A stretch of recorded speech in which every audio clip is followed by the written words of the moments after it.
bersama-sama mengikuti pengajian pada malam hari.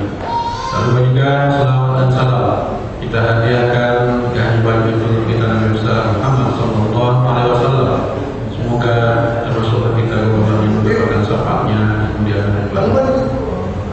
bapak-bapak, ibu-ibu, jemaah pengajian rahmatullah. Marilah sama-sama kita mendengarkan pengajian yang pada malam hari ini akan disampaikan oleh Bapak Ustaz. Membacakan pada Bapak Ustaz kami persilakan. Bismillahirrahmanirrahim. Assalamualaikum warahmatullahi wabarakatuh. Alhamdulillahirabbil alamin. Wassalatu wassalamu ala asyrafil anbiya'i wal mursalin wa ala alihi wa sahbihi ajma'in. Qala Allah fil Qur'an, a'udzu billahi as-sami'il 'alim minasy syaithanir rajim. Bismillahirrahmanirrahim. Inna dina 'inda Allahil Islam. Shadaqallahu wa shadaqa rasuluhu wa ba'd. Jemaah, alhamdulillah pada beberapa kesempatan, dua kesempatan saya kira kita sudah mengulas pengantar dari risalah ta'lim yang saya sudah rencanakan untuk kita bedah insyaallah. Pada kesempatan ini kita di dua pekan kemarin sudah mendiskusikan topik 1 dari 10, dan yang satu ini malah yang paling banyak tentang faham. Dan insya Allah pada hari ini kita akan mendiskusikan pengantar umum, apa yang menjadi yang harus dipahami itu, yaitu pengantar umum terhadap usul isyrik, 20 prinsip. Bagaimana kita bisa, kalau dibilang prinsip adalah kaidah-kaidah yang harus kita yakini. Dan saya memperhatikan bahwa apa yang menjadi kaidah ini sangat luar biasa dan ini butuh perhatian kita serius, ya. Jadi pengantar yang patut kita pahami bahwa prinsip-prinsip usul isyrik ini pertama merupakan darurat al-fahm as-sahih. Jadi ada beberapa catatan yang harus kita awali sebelum kita mengulas satu persatu. Apa yang dimaksud dengan darurat al-fahm as-sahih? Dia merupakan keniscayaan terhadap pemahaman yang benar, ya. Jadi apa yang dia maksud itu nanti akan kita lihat dalam ulasan. Ketika kita bicara tentang penegakan atau penegakan Islam dalam kehidupan, penegakan penerapan syariat, ujung dari penerapan syariat itu harus kita pahami betul, ya.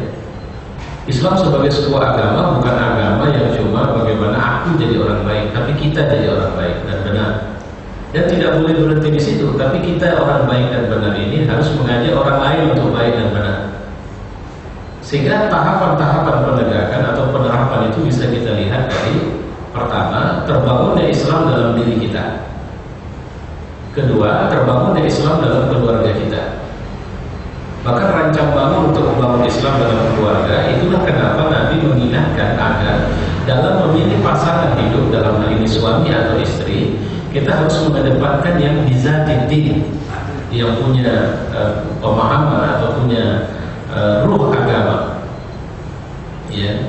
Kenapa harus memilih yang bizatiddin? Dengan tujuan supaya itu lebih memudahkan dalam membangun keluarga yang Islami.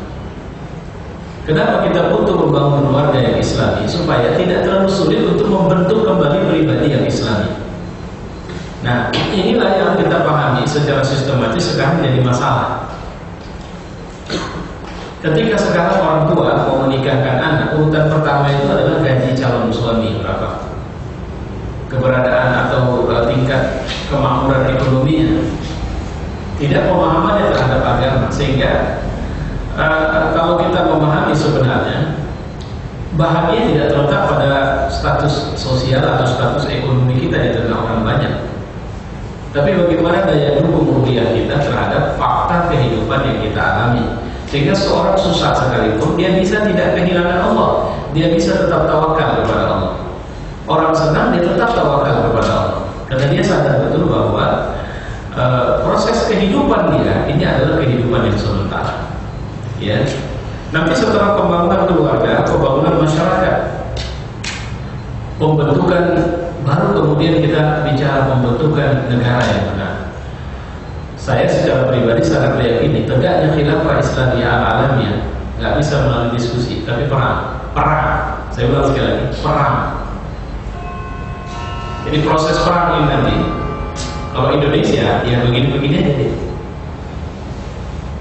Kalau kita bicara partai Islam, partai sekuler, maka prosesnya tetap saja. Belum pernah ada sejarah partai Islam itu menang di atas suara 50%. Belum ada.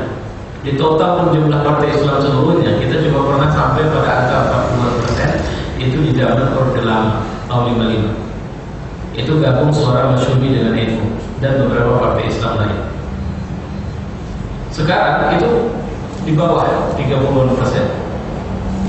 Jadi kalau dihukumkan, misalnya, mohon maaf saya agak sedikit menyimpang, PKS, P3, PBB, PKB, PAN, kita anggaplah itu sebagai semuanya partai Islam. Total jumlahnya ini itu masih di bawah 30%. Jadi masih. Nah, persoalannya sebenarnya di mana? Persoalannya adalah takwin sya'biyah atau Islamiyah itu tidak berjalan baik. Pembentukan masyarakat Islam tidak berjalan baik. Jadi daya dukung para duat yang bekerja di jalan di lapangan amal, khususnya di kemasyarakatan, itu juga lemah. Nah, sedotan kepada dunia politik itu menyebabkan ustadz pun terblok.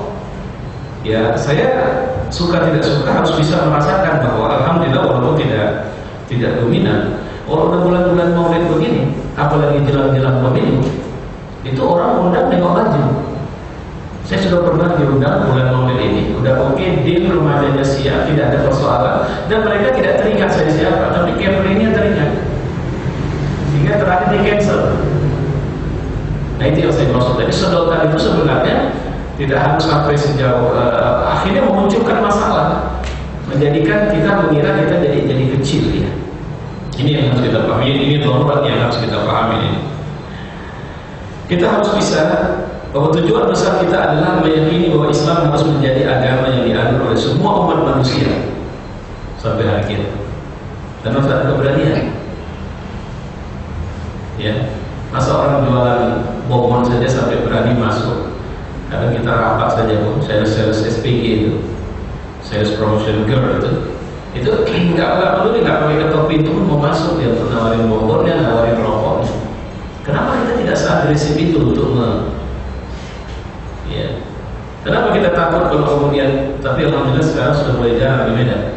Kalau dulu di depan plaza itu pengkhabar Injil itu muncul itu. Saya pernah dialog itu.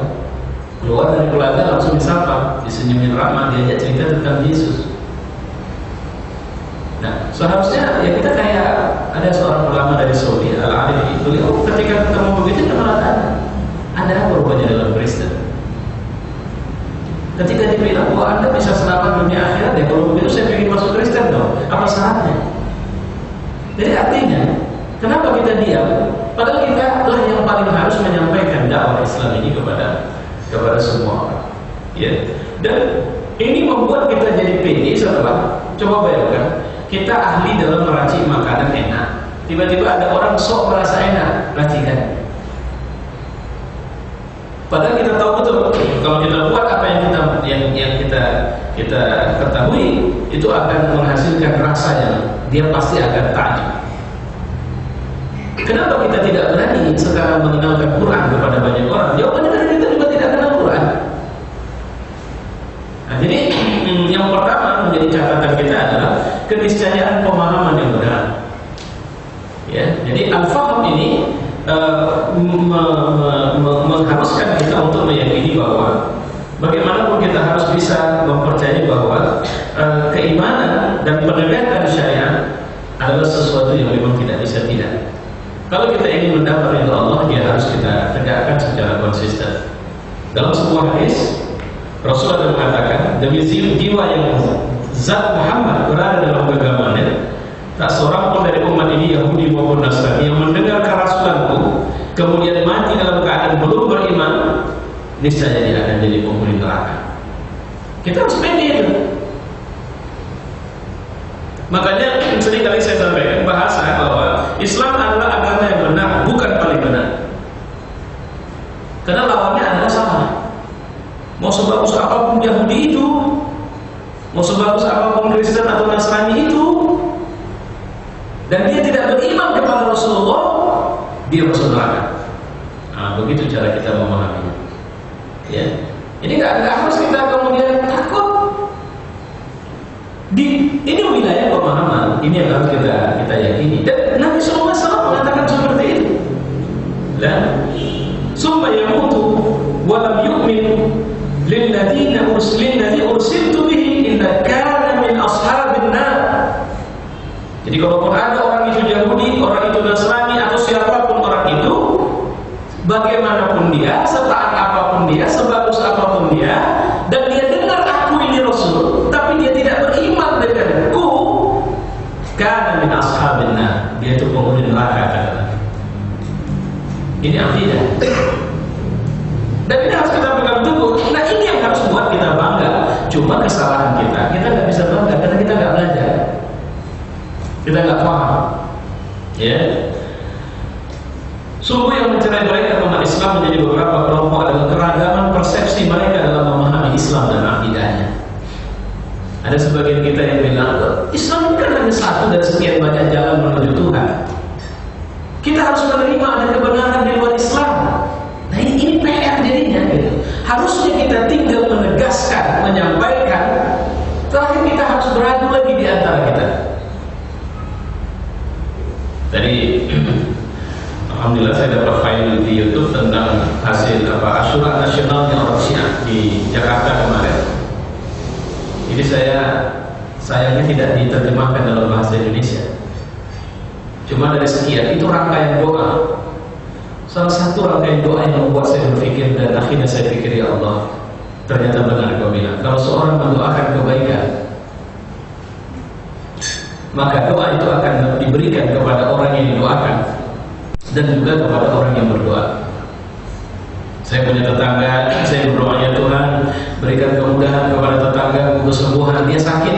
Lantas doa itu akan sampai kepada yang saya doakan dan saya juga dapat. Tapi kalau saya mendoakan keburukan, kata Nabi, belum tentu keburukan itu menimpa orang yang kita doakan, tapi pasti.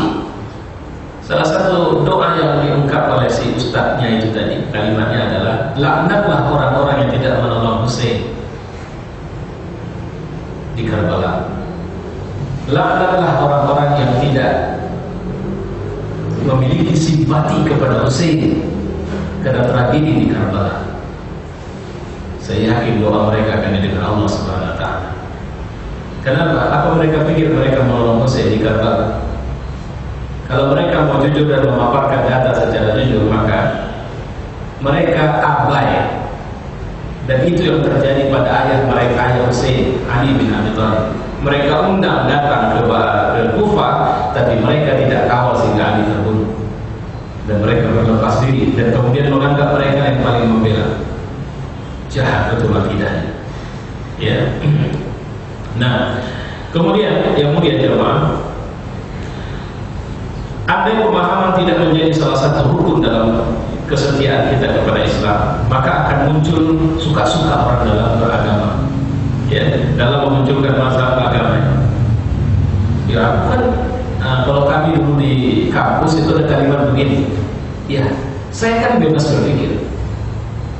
Apa yang saya rasa benar, itu saya sampaikan. Kalau Anda merasa ada kebenaran lain, silakan. Saya tidak melanggar. Saya menghormati kebenaran yang Anda yakini. Tapi tolong dong hormati kebenaran yang saya yakini. Wah, ini bahasanya indah, tapi berbahaya. Karena semua orang bisa mengeluarkan statement kebenaran yang dia yakini. Nah, ini berbahayanya. Ya, jamaah yang mulia, kita itu nggak bercerai seputar sholat. Pasti dia salah kalau dia tidak mau kita jadi imamnya atau makmumnya. Pasti dia salah. Kita mudah punya akidah yang sama itu. Artinya begini, kita nggak akan bertengkar di seputar bagaimana sholat, di mana sholat. Kita tahu sholat di masjid siapapun berhak menjadi imam kalau dia memiliki kefakihan terhadap pemahaman fikih, mau mazhabnya apa tidak masalah. Tapi kalau ada orang yang ketika kita jadi imam dia tidak mau berimam sama kita jadi makmum dia tidak mau jadi imam kita, dia pasti salah. Saya sudah bisa tegaskan. Apapun ngajinya, Ya, saya ulang sekali lagi. Dia pasti salah apapun ngajinya. Kecuali ketika dia melihat kita jadi imam, kita na'udzubillah ahlul fasik. Ini orang toge-toge, toge sabu, jadi imam, itu dibenarkan, bapak itu.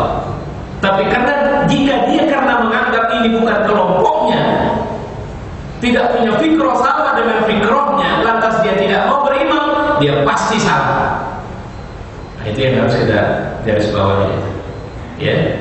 Nah, jadi kenapa? Karena agama ini menyatukan kita paling utama dalam salat, sehingga jamaah itu bisa ditegakkan oleh orang dari kulit manapun, dari mazhab manapun, dimanapun mereka berada.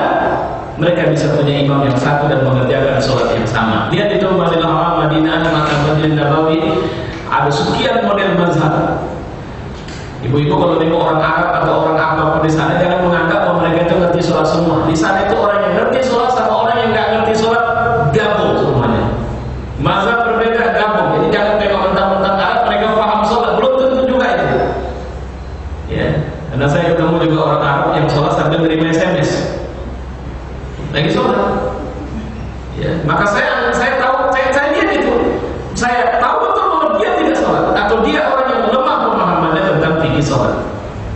Ya, kalau cuma hidup HP kemudian ditekan-tekan supaya jangan ada suaranya lagi, mungkin oke lah. Ini nggak diambil dari kantong itu, diambil, dibuka, ditengok. Lagi sholat, habis itu masukin lagi. Gitu. Lihatlah betapa buruknya. Nah, inilah kenapa, karena pemahaman yang tidak kita punyai. Kemudian, jadi ini keniscayaan dalam ad-darurat al-fikriyah. Nah, jadi dia merupakan yang pertama adalah darurat al-fahmus sahih. Jadi beriman kepada Allah atau menjadi muslim ini kita harus punya pedoman yang sama. Makanya saya sering mengatakan, mari kita mengkaji, dan kajian kita itu lebih spesifik untuk melihat ayat-ayat Allah. Kalaupun tidak bisa kita mentafsir, mungkin kita bisa sama-sama merenungkan Al-Quran. Jadi mudah-mudahan nanti kalau ada waktu kita bisa mencari waktu yang lain untuk melakukan kajian perenungan terhadap Al-Quran. Kita bisa mulai dari Fatihah, Baqarah dan seterusnya.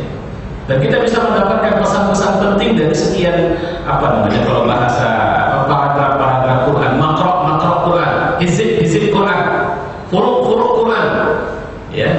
Jadi kita bisa melihat satu-satu hizib ini apa pesan Quran di situ, Bapak. Allah nyuruh kita ngapain, Bapak. Dan ini akan menjadi enak kalau kemudian kita sudah meyakini bahwa kebenaran itu ada di sana. Teori segalanya itu ada di sana, teori kaya, teori sukses, teori semua itu ada di sana. Tinggal kita mencoba menggali dan mendalami. Sampai sekarang, na'udzubillah, jangan biarkan Allah membenarkan kematian datang kepada kita. Sampai sekarang kita tidak tahu apa isi surat Maryam. Ini contohnya. Padahal surat Al-Quran itu ada berapa? 114. Mana surat yang kita sudah ngerti isinya? Berdoa kepada Allah jangan sampai ada kematian datang kepada kita di mana kita belum pernah tahu isinya. Baca sih sudah, tapi apa isinya nggak tahu.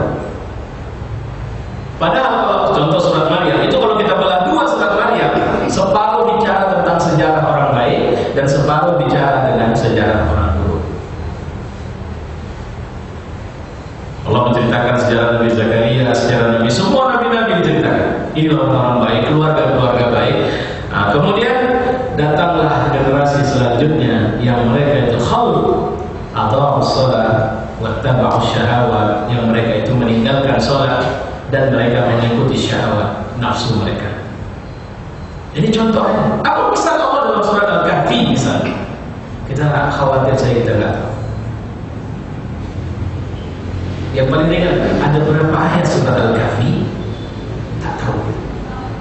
Bagaimana Allah akan membebankan atau memberikan risalah dakwah Islam ini sama kita, sementara Al-Quran itu kita tidak tahu. Poin-poin besarnya ada masih. Kalau bacanya berapa kali sehari? Oh tidak, kali sehari saya baca 1 juz per hari. Apa yang kau baca? Aku tidak tahu. Jadi kenapa kau baca? Aku berharap Allah meridhoiku.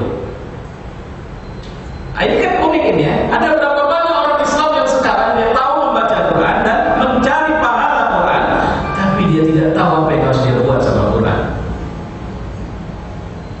Berapa surat Baqarah? Berapa surah Ali Imran? Berapa? Ya Allah, bagaimana dia akan diberikan Allah beban masalah berat ini?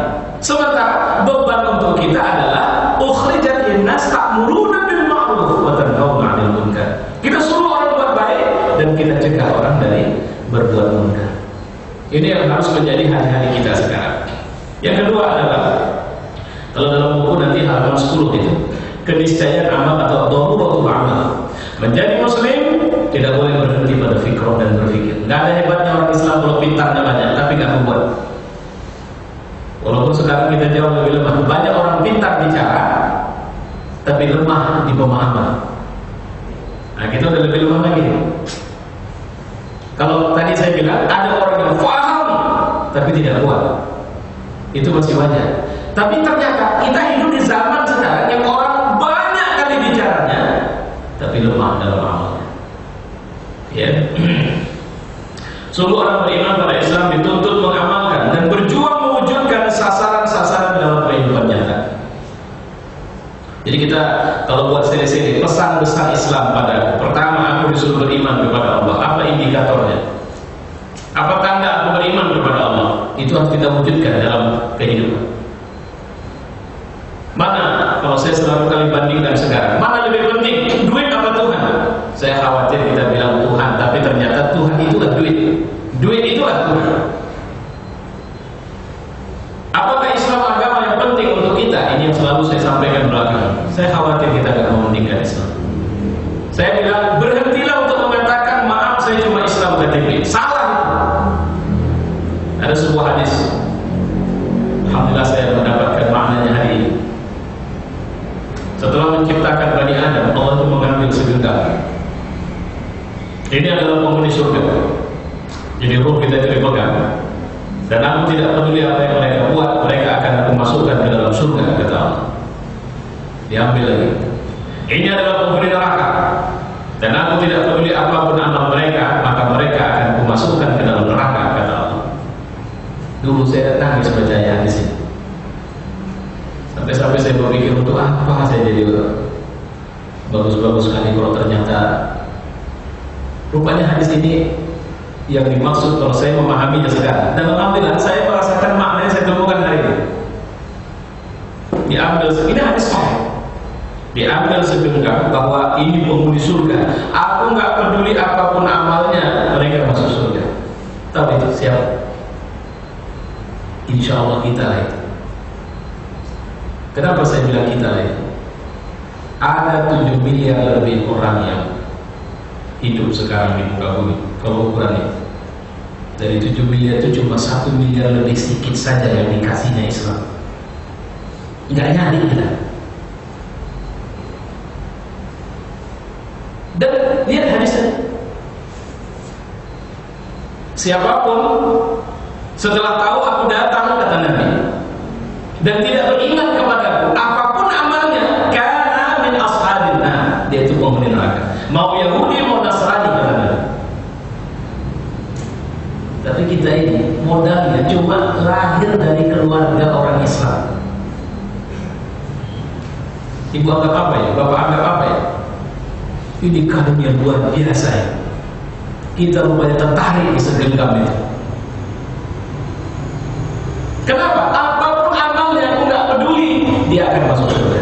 Aku masukkan. Tapi jangan lupa, bukan langsung ada yang harus mampir dulu di neraka. Alhamdulillah. Tapi pasti min ahli jannah. Makanya syaratnya la tamutunna illa wa antum muslimun. Jangan mati, pertahankan Islam. Jadi kalau menengok wajah orang di surga, ini wajahnya. Insya Allah. Nggak mau saya ini segini, ini, insya Allah. Gitu. Karena nanti tak terikut pula saya. Kita semua. Kenapa? Karena kita sudah cukup. Pertama, kita hidup dari keluarga. Kita nggak minta Allah kasih Islam. Ada orang yang tak dikasih sampai mati. Sampai mati dia tidak dikasih Muslim. Bismillah. Ada yang ini mungkin waktu diangkat kalau pakai bahasa Jawa terikut dia, cuma nggak terpegang, jatuh lagi, murtad dari Islam. Ya, na'udzubillah min dzalik. Nah, tugas kita sekarang, ada seorang alim mengatakan, kita nggak minta saja dikasih Allah, apalagi kita minta. Coba bayangkan, dari sekian banyak manusia, kita nggak minta dikasih Allah Islam. Apa ini Islam? Minta al-jannah. Ini ID masuk surga. Coba mintalah sama Allah. Yakinlah, Allah pasti lebih suka sama kita. Ustaz, ternyata umat Islam sekarang dibantai di mana-mana. Agak taat sedikit dan dibilang teroris. Tahu Bapak Ibu di mana bumi yang paling berkah? Bumi paling berkah sekarang ada di Syria, di Palestina. Jadi Irak, Lebanon, Jordania, kemudian Syria, kemudian Palestina. Ini disebut dalam bahasa hadis dengan Syams. Ya, dan ini adalah bumi yang penuh berkah. Yang paling berkah sekarang itu adalah Palestina dan Syria. Kenapa? Banyak ahli syuhada dari sana. Yang agak sulit dimasukkan daftar berkah itu Indonesia sekarang. Kenapa? Banyak orang kurang ajar. TV kita lihat TV kurang ajar. Ya, sekarang tega-teganya mereka tampil di TV dengan pakaian hampir telanjang dan kita tonton, dan ratingnya tinggi. Yang jahat itu bukan cuma mereka, tapi kita juga ikut jahat. Ya, baik, saya tambahin. Agar Muslim dapat mengamalkan Islam, ia harus memiliki pemahaman terhadap Islam dengan pemahaman yang jelas dan benar. Sebagaimana ia juga wajib ikhlas dalam orientasinya agar amal yang diterima Allah. Jadi kalau kita sholat, orientasinya jelaskan dulu. Kalau nyampur, ini musim caleg, seringkali ke masjid pindah-pindah masjidnya. Tujuannya supaya tengok orang lain. Buang dulu itu. Ya, kenapa? Allah tidak mau. Makanya kemenangan hanya Allah berikan kalau kita ikhlas dan benar.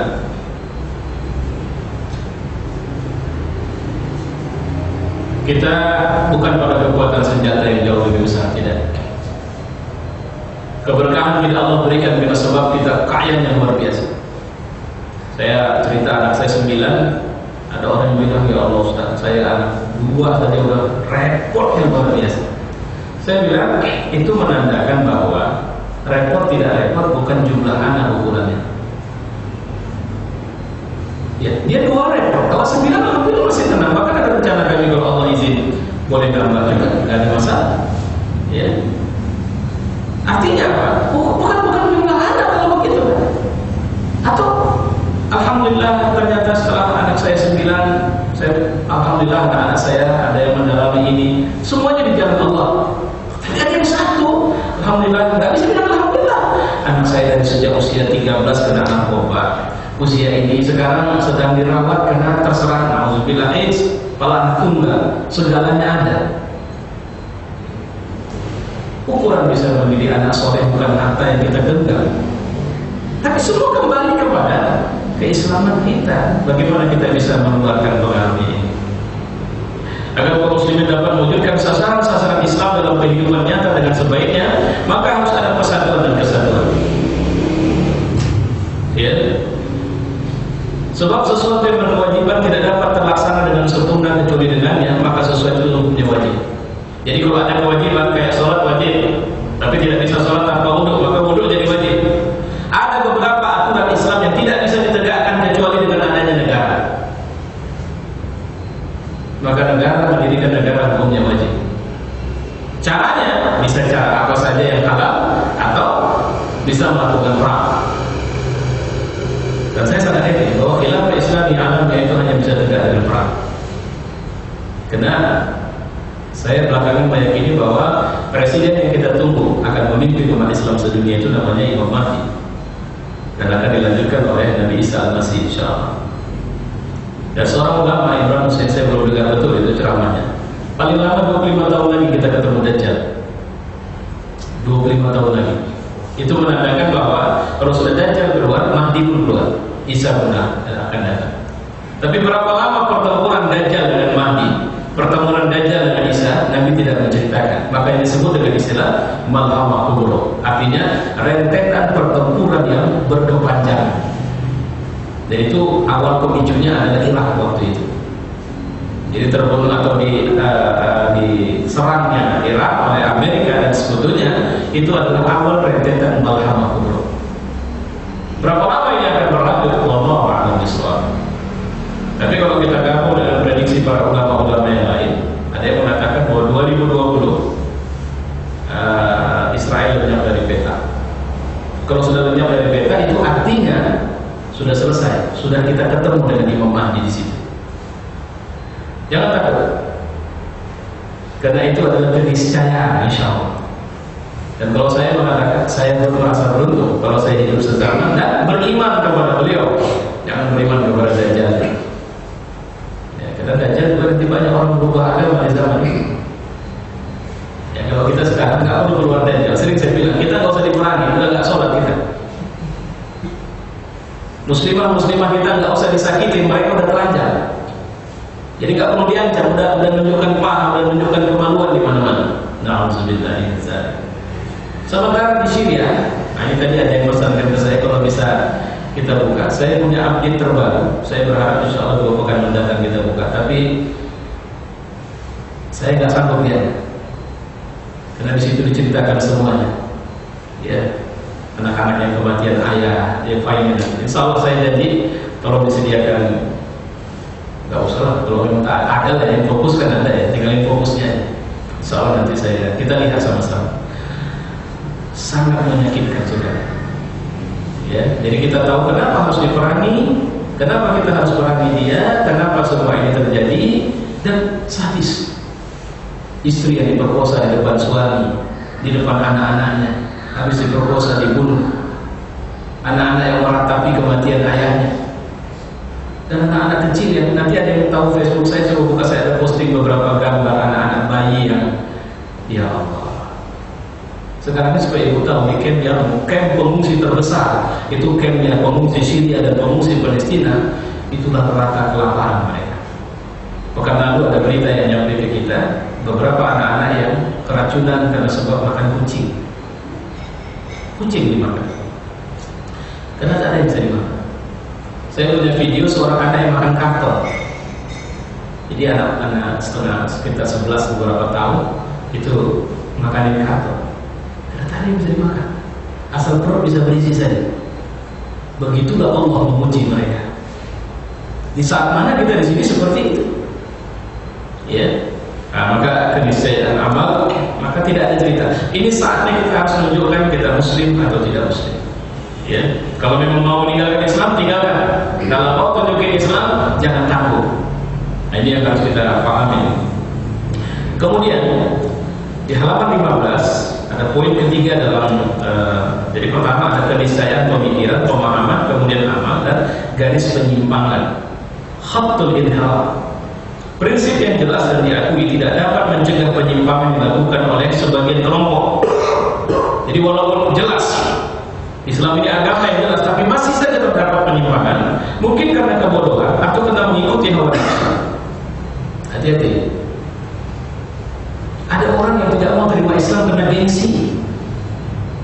Gengsi apa? Gengsi jabatan, gengsi kekayaan, gengsi popularitas. Padahal untuk apa dia pertahankan gengsi itu? Ya. Kemudian, atau ia menyangka kalau mengikuti kitab Allah dan sunnah Rasul. Lihat sekarang banyak amalan bid'ah bertaburan di dalam masyarakat. Yang kemudian itu dibela oleh orang-orang yang kita kira mereka adalah ahli ulama. Padahal mereka adalah orang-orang yang juga membodohi umat ini. Kenapa? Misalnya perobatan-perobatan yang dilakukan dengan pendekatan-pendekatan yang kita kira zikir, padahal bukan.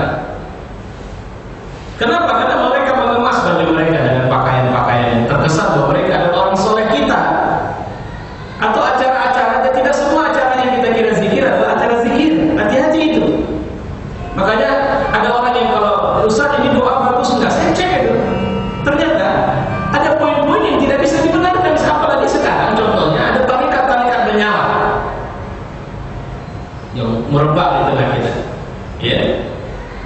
Ini terjadi karena ia takwilkan teks kitab dan sunnah Rasul dengan memaksakan diri dan secara serampangan. Contoh, waria itu adalah keniscayaan, itu fitrah manusia. Jadi kalau homoseks sama lesbian itu adalah fitrah, dan itu haram. Kata sudah melihat profesor, doktor. Atau sama seperti almarhum Cahyo, semoga Allah mengampuninya, yang kemudian menyatakan bahwa Islam adalah sebuah kesadaran batin, adalah sebuah agama yang mirip dengan, walaupun dia tidak bisa menjelaskan secara terbuka seperti apa Hanif, agamanya Ibrahim alaihissalam.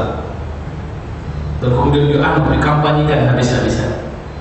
Atau pandangan yang mengatakan politik Islam tidak boleh, karena politiklah yang sering membuat kita kalah dan salah. Nah, ini hati-hati, ini banyak ini pemikiran-pemikiran liberal yang kemudian menghalalkan bahwa menutup aurat itu sebenarnya lebih kepada kepantasan. Kalau orang Medan bilang pakai celana pendek itu pantas, saya seringkali begini, ayo panggilkan perempuan pakai celana pendek suruh berdiri di sini, kita melototi bersama. Ayo kita jujur bagaimana perasaan syahwatmu setelah melihatnya. Pilihkan yang paling cantik atau pilihkan yang biasa-biasa. Dan kemudian pilihkan yang jelek. Kalau syahwatmu langsung tidak melihat itu bukan karena dia tapi karena dia jelek. Syahwat kan lebih cenderung kepada cantik atau tidak cantik. Jadi kalau orang itu cantik, apalagi dia sudah membuka auratnya, kalau saya cerita, Ustaz itu juga manusia di sini. Jadi ada orang yang dia kalau ada istilah kasar, tapi saya tidak suka menyampaikan. Dulu saya kuliah itu sering kami sebut itu euforia pemikiran. Sampai berani mengatakan bahwa Tuhan itu sebenarnya salah ini. Nah, gitu. Ini ayat-ayat Quran ini juga banyak yang sudah harus kita pikir ulang. Kenapa? Ya, Nabi kan sudah pada meninggal. Ini nggak bisa, ini harus kita. Nah, jadi ada orang-orang yang kebablasan ketika mereka berpikir itu. Ya. Jadi dengan demikian kita menjadikan Al-Quran mengikutinya. Hati-hati ya. Ada orang yang mempelajari Quran, tapi Quran itu jadi objek kajian. Yang general itu adalah pikirannya. Itu hati-hati, itu banyak. Jadi Quran yang harus ikut dia, bukan dia yang harus ikut Quran. Nah, ini hati-hati memuliakan anak di sekolah-sekolah yang punya mazhab liberal. Ya. Amirul Mukminin Umar bin Khattab menyadari bahwa perbuatan seperti itu, maka yang mengirim surat kepada para penghafal Quran yang tersebar di berbagai kota. Ittabi'ul Quran wa la yattabi'annakum. Ikutlah Quran dan jangan menjadikan Quran yang mengikuti kamu. Sebab siapa yang diikuti oleh Quran, maka Al-Quran mendorong tengkuknya hingga terlempar ke dalam neraka. Dan siapa yang mengikuti Al-Quran, maka Al-Quran akan membawanya ke surga Firdaus. Itu kalimat Umar kepada semua para penghafal Quran. Ya Allah. Karena terus terang para hafiz, para qari kita juga banyak fitnah ya.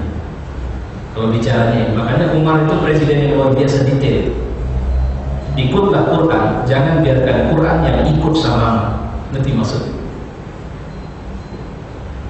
Ya, Quran harus ikut selera saya. Kalau saya cari makan dengan Quran, saya harus cari makan dengan Quran. Quran harus mau. Quran kerja untuk saya, bukan saya kerja untuk menerjemahkan atau merealisasikan nilai-nilai Quran. Macam-macam lagi yang lain yang patut kita perhatikan.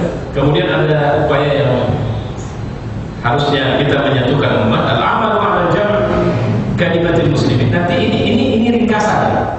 Jadi yang pertama adalah pemahaman yang benar, amal yang benar. Kemudian istilahnya tadi itu kita kepada garis penyimpangan. Karena banyak di tengah umat ini masalah bid'ah, nanti akan kita bahas itu dalam usul ini. Ya. Kemudian upaya menyatukan umat. Bagaimana caranya memahami perbedaan dan mengedepankan ada berikhtilaf, ada berbeda pendapat. Ya. Kekuatan umat adalah ketika mereka bersatu. Kita harus bisa memahami, kita harus bisa membendung penyimpangan-penyimpangan dan mengupayakan solusinya. Dalam prinsip ke-6 dari 20 prinsip, Al-Banna ada mengatakan setiap orang dapat diambil dan ditolak ucapannya kecuali Rasulullah. Jadi jangan takut untuk menolak omong orang kecuali orang itu adalah Rasulullah. Adapun selain beliau, baik yang dianggap wali, yang dianggap kutub, yang dianggap mautah, ini istilah-istilah dalam dunia tasawuf ini, adalah manusia yang bisa salah dan bisa benar. Jadi selain Nabi bisa salah bisa benar. Ya, mereka tidak punya hak untuk membuat syariat, menghalalkan atau mengharamkan. Mereka tidak boleh diikuti kecuali bila perkataan mereka sejalan dengan kitab Allah dan sunnah Rasulnya, sebab keduanya adalah sumber rujukan syariat. Di sini kekuatan Islam itu. Jadi kita harus, siapapun bisa kita lawan ketika tidak sejalan dengan Al-Quran. Mau siapapun dia. Si Quraisy Shihab jilbab tidak wajib misalnya, sama dia jilbab tidak wajib. Kalau saya jumpa Quraisy Shihab dan ada dialog misalnya, saya hanya akan bertanya, apakah menurutmu, nah kira-kira begitu, saya mohon ampun kepada Allah, anak-anak yang besar di rumahmu oleh tanganmu itu, dan sekarang kami kenal di luar sana itu, adalah wanita-wanita salehah yang layak kami teladani kepribadiannya. Ya kan, ada beberapa anak yang bisa kita jumpa di dunia nasional kita. Apakah menurutmu dia adalah mar'atus salihah, perempuan salihah yang saya layak nyaman untuk kemudian membenarkan anak-anak saya atau keluarga saya? Silakan ambillah keteladanan dari dia, karena dia adalah seorang alim besar yang telah mendidiknya anaknya menjadi mar'atus salihah. Saya inginkan dengar jawaban itu. Semoga Allah mudahkan saya dan beliau. Tapi saya yakin itu hati-hati, karena kalau pemikir itu serang kali bermain dengan pikiran-pikiran macam-macam. Ketika kita tidak punya kemampuan berpikir panjang, inilah Islam yang luar biasa. Lihat apa yang dibuat oleh Rasul. Lihat apa yang dibuat oleh para sahabat. Itulah yang menjadi pelajaran. Ini mazhabnya Maliki. Imam Malik itu tidak akan memutuskan satu hukum kalau dia tidak ketemu di Quran, maka dia akan cari di hadis. Kalau tidak ketemu di hadis, maka asar ahlu Madinah. Asar ahlu Madinah itu artinya apa? Tradisi orang-orang Madinah. Ditengoknya dulu. Orang Madinah nggak ada kuat. Kenapa? Karena menurut beliau orang Madinah lah yang paling dekat dengan sunnah Nabi SAW. Tapi di zaman dia, kalau sekarang udah lain Madinah yang sekarang. Walaupun itu masih Madinatul Rasul, tapi yang dimaksud sebagai asal ahlu Madinah adalah perilaku generasi pertama. Nah, begitu cara dia menetapkan hukum. Jadi kalau ada perselisihan jangan buang ke sana. Nah, ini contoh dari usul ijrim. Jadi salah satu prinsip yang diajarkan oleh Hasan al-Banna, setiap orang dapat diambil atau ditolak ucapannya kecuali Rasulullah. Adapun selain beliau, baik yang dianggap wali, kutub atau autar, adalah manusia yang bisa salah dan bisa benar. Mereka tidak punya hak membuat syariat. Makanya ketika ada orang bicara sholat nisfu Sya'ban, saya bilang cari dulu pada Al-Quran, ada perintah sholat, ada, oke, kita catat, checklist. Kedua, ada nggak perintah melaksanakan sholat nisfu Sya'ban? Cari di sunnah. Nggak ketemu. Baik, nggak apa-apa. Kita cari dari asal ahlu Madinah. Salafus saleh. Salafus saleh itu biasanya adalah sahabat, tabi'in, tabi'ut tabi'in. Jadi 3 generasi setelah Nabi. Para sahabat, siapa yang dimaksud dengan sahabat? Sahabat adalah orang yang hidup sezaman dengan Nabi dan beriman kepada Nabi, itu sahabat. Jadi makanya Abu Jahal tidak bisa masuk kategori sahabat karena dia tidak beriman. Ya. Atau Uwais Al-Qarni. Uwais Al-Qarni itu satu zaman dengan Nabi, pernah sampai ke rumah Nabi, tapi nggak ketemu Nabi, dia tidak tergolong sahabat Nabi. Maka dia turun pangkatnya menjadi tabi'in.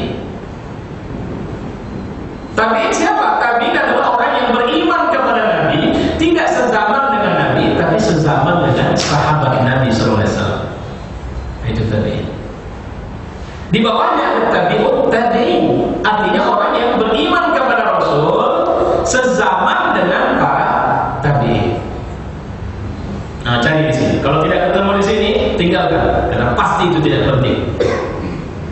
Nah, begitu saja cara beramal saleh. Tapi Ustaz, kalau saya malam nisfu Sya'ban saya sholat, boleh nggak? Silakan. Beda ya, tolong pahami ya. Silakan. Tapi katanya nggak boleh, bilang nggak boleh sih. Kan saya bilang tadi, sholat kan boleh kan? Cek sholatnya. Tapi kalau bapak bilang sholatnya harus 2 rakaat, Rokaat pertama baca ini, rokaat kedua baca ini. Itu yang kami tanya, dari mana dapat? Siapa yang ngajarin itu? Harus 2 rokaat. Rokaat pertama harus baca ini, rokaat kedua harus baca ini. Dapat dari mana? Siapa gurunya? Nah, itu yang kita harus bersihkan agama ini dari hal-hal yang seperti itu. Saya kalau orang tanya mirip, ya tidak ada berbuat mirip. Tapi saya bilang sahih. Kenapa? Semua yang dilakukan amal orang-orang yang mirip Jumatan malam Jumatan, menurut saya itu ada cantolannya kepada Al-Quran dan Sunnah. Kumpul-kumpul zikir itu ada hadis. Zikirnya apa kan tidak dibilang oleh Nabi. Nah, siapa yang meramu itu? Para alim kita. Para alim, tapi Ustaz kan ada pertama tahtim, Fatihah, habis itu tahtim, habis itu tahlil. Itu kan sangat enggak. Karena orang hidup juga bisa aja dipendekkan dan nggak pakai tahlil ya. Kadang cuma baca ayat-ayat ringkas di awal, habis itu tahtimnya tidak, udah kita tutup saja dengan doa karena ada ustaz ceramah. Jadi tidak zaklek baku. Yang dimaksud dengan membangun syariat kalau nggak begitu ya salah. Nah udah di situ masalahnya. Nah itu ya. Jadi hati-hati itu dengan ibadah-ibadah yang kita lakukan yang kadang-kadang membuat kita repot. Saya pikir ini catatan yang bisa saya sampaikan malam ini. Insya Allah ada satu catatan lain yang insya Allah mungkin nanti bisa kita lihat langsung pada 2 pekan mendatang, tergantung pilihan. Kalau pilihan pertama kita lihat videonya, insya Allah kita lihat dulu, baru 2 pekan selanjutnya kita mulai dengan prinsip yang pertama dari usul syirik. Mudah-mudahan ini bisa jadi pelajaran untuk kita semua. Dan bagi ibu-ibu, bapak-bapak yang butuh semua ceramah malam Sabtuan kita di masjid kita ini sudah ada di YouTube. Ya, jadi sudah ada di YouTube untuk bisa kita akses dan bisa kita download. Assalamualaikum warahmatullahi wabarakatuh. Ada pertanyaan silakan.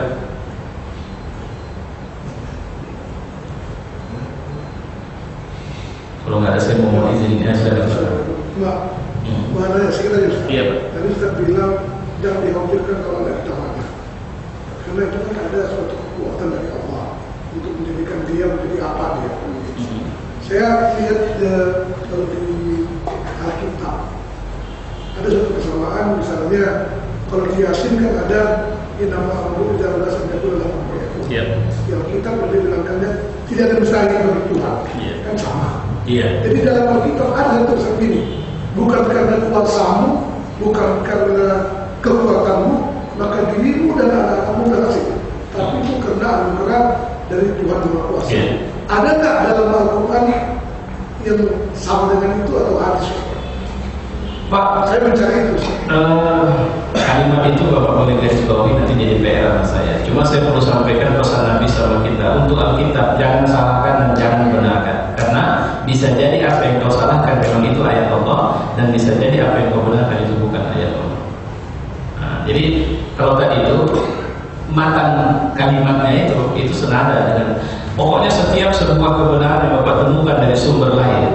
Nah ini yang perlu saya garis bawahi dulu. Itu pasti Islam. Ketika laharas tidak ada penolakan di sini, Bapak meyakini itu benar, itu pasti. Tinggalkan Bapak bilang apa ada ayat atau hadis. Itu saya bilang PR untuk saya. Nanti bagus, Bapak bisa SMS-kan ke saya atau bagaimana. Karena saya punya Alkitab juga. Ya, Bapak ayat mana, apa mana, nanti saya cari dan insya Allah saya nanti kita coba. Apa kan Ustaz? Wal-walidaini ini ihsan. Itu ada yang kelima. Kalau Bapak bilang ikut pasaran. Saya pernah satu pesawat Pak dengan orang Kristen. Jadi saya pegang Quran, dia Kristen fundamentalis dari lupa saya. Makan udang nggak mau dia, saking kerasnya. Jangan babi, udang mau. Nah, gitu. Jadi ketika saya buka surat Al-Maidah, dia bilang apa? Persis sama dengan kitab yang saya baca. Apa-apa yang dilarang dalam Quran itu, surat Al-Maidah itu bicara tentang yang tak boleh dimakan itu. Kok sama mirip? Dia bacakan sama saya. Jadi kalimat redaksionalnya itu mirip kata dia. Jadi yang tak boleh itu ini. Nah betul ini memang tidak boleh, ini tidak boleh kata dia.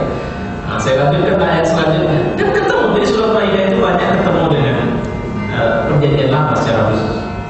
Jadi kenapa sekarang mereka makan babi? Itu kan dalam tanda petik adalah takwil dari Paulus. Makanya dulu di Medan ini ada seorang tokoh yang mengaku Mu'tazilah, tapi dia ahli perbandingan agama, Yusuf Swaib namanya. Yusuf Swaib itu nggak buku judulnya Kristen ajaran Paulus atau Kristus. Jadi dibongkar di situ isinya bahwa Kristen itu Paulus yang punya ajaran. Jadi babi dihalalkan oleh Paulus. Kalimat yang membuat Paulus menghalalkan adalah kalimat bahwa Kristus sudah datang dan setelah kedatangan Kristus maka kita tidak perlu lagi beriman kepada perjanjian lama. Kira-kira itu tafsirnya. Padahal Kristus bilang aku tidak datang tidak merubah satu hukum Taurat, satu nokta pun tidak. Nah, maka dirubah sunat jadi tidak sunat. Orang Yahudi sunat laki-laki, tapi dia buat tidak sunat. Kenapa? Karena orang Rom tidak sunat. Orang Rom maka tadi dia buat. Orang Rom menyembah dewa matahari maka Trinitas. Maka dia pun membuat teori Trinitas. Ingat kasus Yunani ada Son of God, Zeus, Hercules. Maka teori Son of God dalam Yunani itu dia ambil supaya Kristen diterima oleh orang Yunani. Nah, ini memang kalau mau belajar Kristologi ini sekarang nggak mudah, tinggal buka YouTube itu debat-debat itu sudah terbuka sekarang. Ya subhanallah. Jadi Pak, itu PR insyaallah. Saya mohon Bapak ingatkan saya untuk menyampaikan. Ada lagi? Ya, silakan Pak. Ini masalah persatuan umat, masalah jamaah. Kami pun kadang-kadang bingung. Ini kok tidak pernah bisa sampai hari ini kita lakukan. Jadi walaupun masing-masing kita kalau ditanya organisasi apapun sekarang yang ada dalam Islam itu mesti jawabannya mirip-mirip seperti itu. Kenapa? Ya. Jadi kalau ditanya begitu, ada asobianya, perasaan keakuan, ta'assub, rasa takjub, rasa bangga terhadap kelompok. Kullu hizbin bima ladaihim farihun. Kita itu di titik konsep sudah ada dalam sana. NU Muhammadiyah itu sudah sepakat untuk membangun Islam. Tapi bicara teknis, penyakitnya ada orang yang mutlakkan teknis, teknik cara. Dia mutlakkan bahwa harus ini caranya, tidak bisa yang lain. Nah, itu problem. Kedua, bicara siapa yang harus memimpin. Makanya saya belakangan berubah di pikiran saya. Saya sangat meyakini bahwa Allah lah yang menentukan siapa yang akan menjadi pemimpin kita nanti. Di teori Mahdi itu, saya yakin itu. Dan kemudian biasanya umat Islam akan disatukan pada prinsip yang as-shalah. Prinsip yang as-shalah itu adalah al-farqu bainal kafir wal muslim wal mu'min. Jadi kalau kita sudah dihadap-hadapan bahwa kau orang kafir, aku mukmin, disitulah kita akan bersatu tanpa membedakan mazhab. Tapi momentum itu untuk Indonesia belum ada. Pemilu itu bukan sarana mempersatukan umat Islam. Ya, mazhab dalam partai, dalam politik serba banyak dalam berpolitik di Indonesia. Ada mazhab PKS, ada mazhab P3, ada mazhab P3, ada mazhab PKB, ada mazhab PBB sekarang. Sehingga umat juga bingung, jadi kami harus pilih yang mana? Itu kan mazhab. Itu perbedaan pendapat dalam membentuk. Lantas muncul pertanyaan, kenapa? Nah, kalau ini bahasa Nabi pernah minta, memang tidak dikasih Allah. Apa kata yang bisa menyatukan kita untuk bersatu? Itu tadi saya bilang, al-farqu bainal mu'min wal kafir. Perbedaan antara mukmin kafir. Kalau bicara sudah harga diri, Pak. Kalau bicara sudah bagaimana kita harus mempertahankan diri, di situ kita sudah nggak bicara mazhab lagi. Syria itu ada 4 fraksi, pecah ya kemarin, sedikit. Itu terjadi pertempuran di antara para mujahidin. Alhamdulillah sekarang sudah diingatkan. Alhamdulillah mereka sudah membentuk satu kesatuan para mujahidin. Itu di Syria. Diingatkan bahwa musuh kita itu adalah mereka yang di luar, bukan kita. Jangan kita terpisah, jangan biarkan karena syaitan. Maka jangan lupa, syaitan itu pun bukan cuma persatuan di luar sana. Dalam sholat kita ini pun dia mau masuk. Maka itulah kenapa bila Nabi bilang rapat dan lurus. Apa nama syaitan yang disap? Ibu tahu?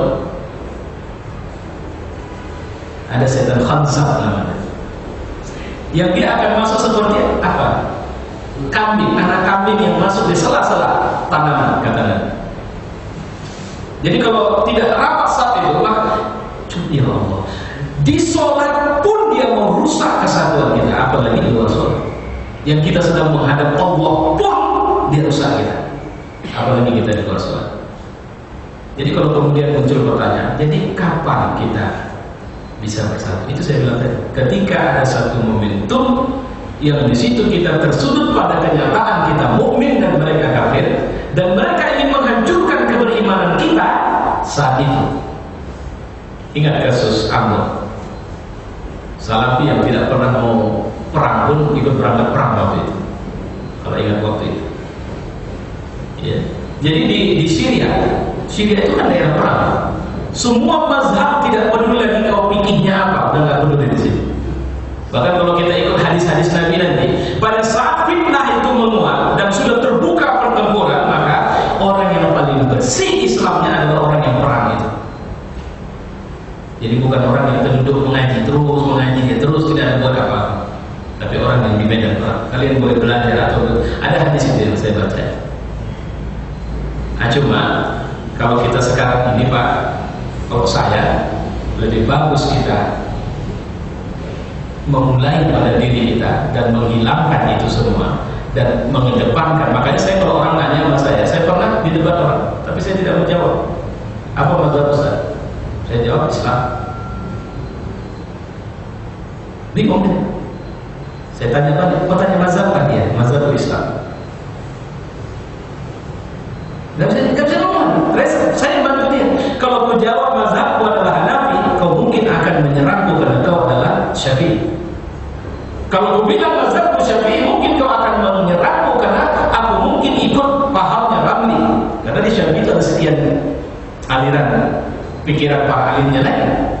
Karena aku Syafi'iyah, bukan Syafi'inya yang aku anut. Maka aku sebut aku Muslim. Ada masalah apa? Kau melihat sesuatu yang berbeda dengan apa yang kau yakini, kasihlah nasihatmu kepada aku. Itu enaknya kalau kita menyatu dalam Islam. Akhirnya tidak ada ribut. Ada orang yang marah-marahin saya, bilang saya bukan ulama. Ya, saya nggak pernah bilang, nggak pernah saya tahu lah. Saya tahu betul saya cuma orang yang dikasih Allah kemudahan, kemampuan bisa bicara, dan pembicaraan saya alhamdulillah agama. Dan saya bersyukur ada orang yang bisa berubah baik karena mendengarkan pembicaraan saya. Selebihnya terserah, boleh mau panggil saya ustaz atau tidak. Alhamdulillah, itu kita nyata ya. Habis itu bukan habis siap saya soal jawab sama dia, saya pulang, dia nggak dikasih pulang sama jamaah, karena habis diserang jamaahnya. Oh, dengan bahasa apa? Jangan merasa sok hebat apa? Itu nggak ada masalah. Di televisi ada sebuah live di TVRI beberapa waktu sebelumnya, habis saya diserang. Ya, seorang ibu nelfon saya sampai bilang apa? Saya nangis Ustaz, nengok Ustaz diserang habis-habisan, tapi Ustaz tidak menjawab apapun serangan dia. Saya bilang kalau saya jawab saya bunuh dia. Dia itu orang yang butuh penjelasan, tapi tidak sempat saya menjelaskannya. Dan akhirnya ya biarlah dia dengan pikirannya. Tapi saya hanya menjawab satu kalimat bahwa insya Allah apapun kau pandang aku ikhlas karena Allah, dan aku berharap kau juga ikhlas karena Allah, sehingga semua masukan aku terima dengan baik. Coba kalau saya bilang, jangan merasa hebat, nanti kita jumpa di nomor telepon saya ya. Nah, saya sudah menyambung pembicaraan walaupun tidak ketemu, permusuhan itu muncul. Jadi yang ada kita kemampuan di fikih ikhtilaf, fikih beda pendapat. Insya Allah nanti tangisan ataupun keluhan atau rasa prihatin Pak Majid itu rasa prihatin kita semua. Saya mohon maaf di partai teman-teman juga sering saya bilang, pakaian sejatimu Islam itu yang harus dipakai. Kalau kau berdakwah dan orang melihat kau berbaju partai dan kau menyuruh membukanya, bukalah, karena kau belum membuka aurat. Karena kalau kau membuka Islam, baru kau buka aurat namanya. Gitu. Jadi kadang-kadang kita tidak pakai sejati itu partai. Disuruh tinggalkan Islam, kita tinggalkan. Nah, itu pakai. Saya pikir itu Allah besar. Mari kita tutup dengan doa. Alhamdulillahirabbil alamin. Wassalatu wassalamu ala asyrofil anbiya'i wal mursalin wa ala alihi wa sahbihi ajma'in. Allahumma ij'al hadha jam'ana fi hadzal masjid jam'an marhuma wa tafarraqna min ba'dihi tafarruqan ma'suma. Rabbana atina fid dunya hasanah wa fil akhirati hasanah wa qina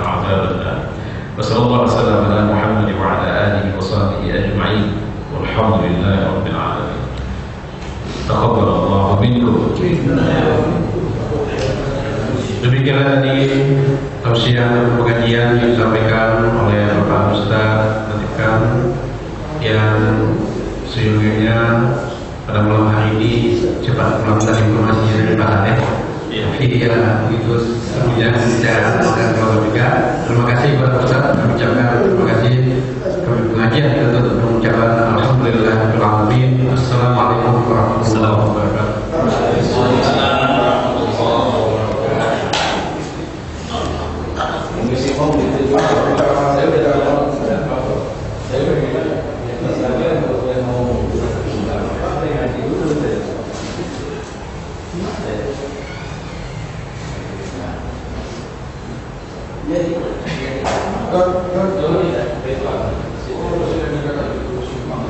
Mana yang agak kuat bisa ditutup.